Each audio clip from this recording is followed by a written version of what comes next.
For almost a decade, a dark cloud hung over this town, a reign of abuse that will cast shadows on young lives for lifetimes to come. You raped me, don't talk to me. They just laughed at me. She walked in and I'm touching me and then told her to get out, so she did leave. I didn't think I was ever going to be seen again. I was absolutely terrified.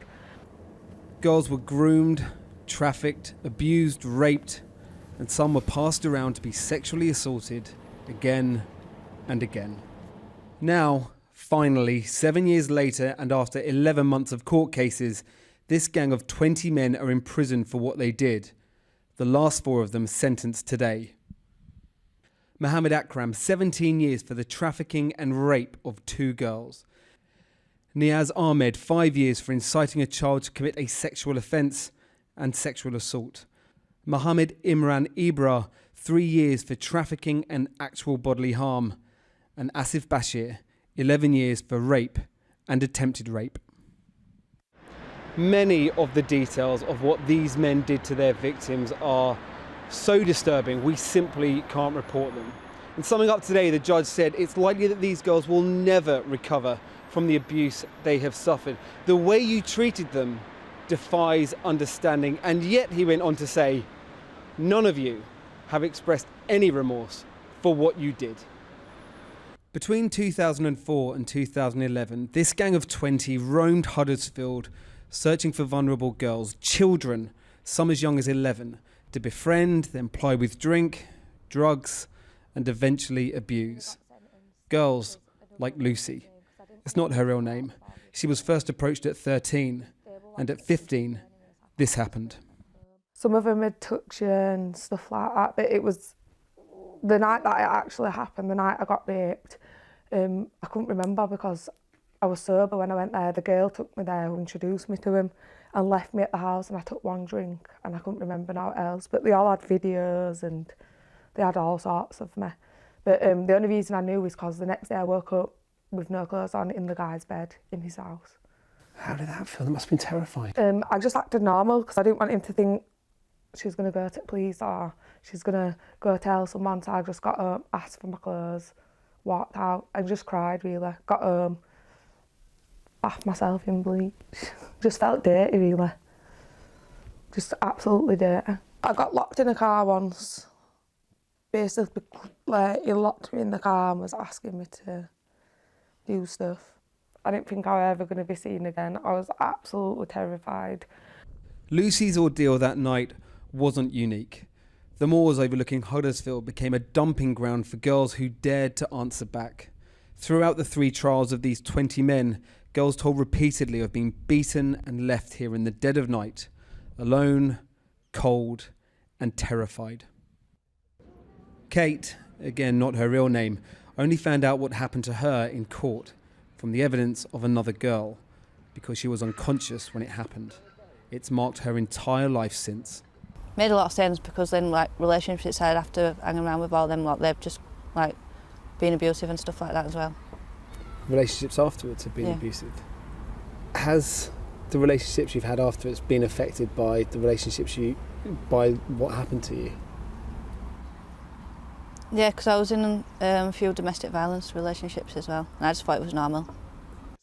There is an uncomfortable question surrounding this case, the question of race. The majority of these men are British Pakistanis.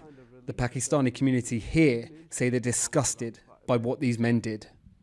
We need to look into our community with a magnifying glass. We need to scrutinise our ways. We've got to be a lot more open, frank and honest about what the problems are. We need to talk to our young people. The generations need to talk. We need to find out what's going on. But there are other bodies that need to look at the role they played too. Sometimes when I was out with him, the police had stopped the cars and I'd be in them and they'd just take me home. They wouldn't question him as to why you've got a young girl in your car. They'd just take me home. How do you feel about that now? Let down really, because it could have stopped from then. Kirklees council say they're launching an independent review of whether authorities failed the victims in this case. Maybe it will provide answers. Hopefully, it will provide some closure and a future for the girls, now women, who suffered so much in their past. Well, earlier I spoke to Nazir Afzal, who is the former Chief Prosecutor for the CPS in northwest England, and Sammy Woodhouse, a grooming victim herself, who wrote a book about her ordeal called Just a Child. I began by asking her why she believes that crimes like this are still taking place.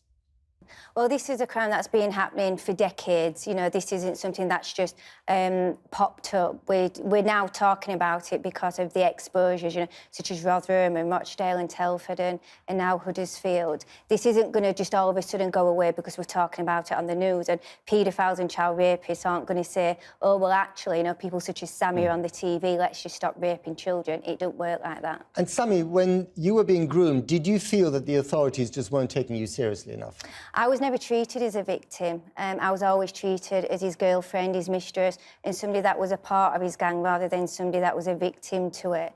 And unfortunately, a lot of us were just viewed as, you know, little slags and these lovesick teenagers that kept going back. We was always blamed, and unfortunately, that's still happening. I mean, when she says that this is still going on, you know, in large proportions, do you agree with that? It's as real now as it ever has been, and I think, as Sammy just said a moment ago, firstly, it has to be said that people like Sammy are extraordinarily brave, and it's victims and survivors that know more about this than us or any other practitioner or professional. But what they will tell you is that we've been incompetent in the past, and what we are now seeing is, in effect, a reckoning. We're getting substantially better at dealing with these types of cases, but we are still at the tip of the iceberg. Why, considering everything that we know now, everything that we've learned over recent years, over these painful trials that people like Sammy have had to witness, it's still going on? Well, the offenders, as Sammy's already identified, will do it anyway. They think they can get away with it. They'll carry on doing it. It's second nature to them. For the professionals, what do you mean by second nature to them? They enjoy it. They'll carry on doing it. They'll find somebody vulnerable that they can groom and sexually abuse, and unless we step in, they'll carry on doing that. So that's the reality that we're dealing with. But when it comes to what the professionals are doing, some of it is resources. You know, there's been a substantial reduction in the children's services and policing, etc., etc. The victims of this type of behaviour don't walk into a police station invariably and say, look, I am being sexually abused. So you have to go out and seek them. You have to build trust and confidence to encourage them to come forward. You've got to give them lifetime support after they do come forward. And I can assure you there are too many organisations, too many institutions that are not prepared to do that. To what extent is the community from which the vast majority of the men doing this, to blame? And we're talking about Pakistani British men. Matt, criminality begins and ends with a criminal. Let's start with that. And we all know that most sex offenders in this country are British white men. But when it comes to this type of model of grooming, street grooming, yes, British Pakistani men are disproportionately involved. And yes, there's great work going on. I'm sure Sammy's seen it. I've seen some great work happening up and down the country to try and engage with young people and young men to try and ensure that groomers of the future don't result, and also that they are able to identify those who are committing these crimes right now and refer it to the police. But it is still work in progress, and I'm always concerned, to be frank, that once the circus has left town, once this case has been dealt with, it goes quiet. Nobody does anything in the community. Nobody does anything in terms of professionals as well. Right. And then something else happens. Suddenly they become excited. Then they go away again. You have to do this relentlessly. It's like Groundhog Day. I feel like I'm in constant Groundhog Day.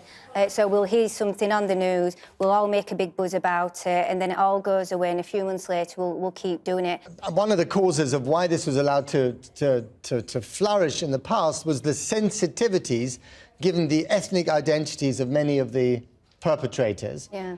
Is that still the case?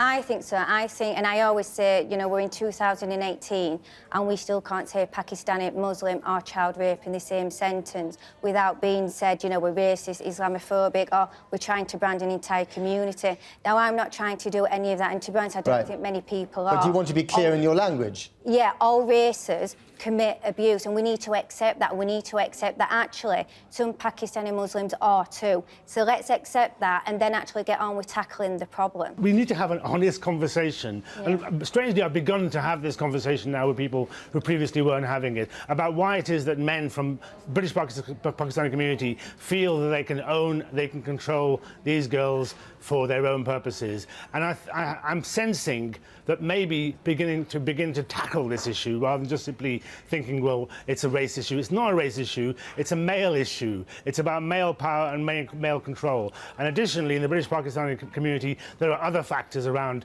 no relationship education, around loose networks, around the nighttime economy, etc., etc. But unless we have an honest conversation about it, it'll carry on happening. Is there a danger that if we're not absolutely clear what we're talking about here, if we're not honest with each other, that this debate can be hijacked, especially by the extreme right? Well, it has been, hasn't it? I mean, the right, the far right have tried to exploit this. They don't care about the victims. I've seen so many occasions in some of the trials I've dealt with, they're determined for the case to be stopped in some way through a mistrial so that they will be able to say, look, there's no justice in the world, let's take to the streets. So they don't have any interest in the victims. The defendant obviously wants to stop the trials as well because they get away and they get away with it. We, bigots, as you know, Matt, don't need an excuse to hate us. So why do we give them an excuse to hate us? This is an issue the communities themselves should own and should deal with. It is indeed. We've got to leave it there. Thank you very much indeed to both of you. Sammy Woodhouse, Nazir Afzal. Thank you.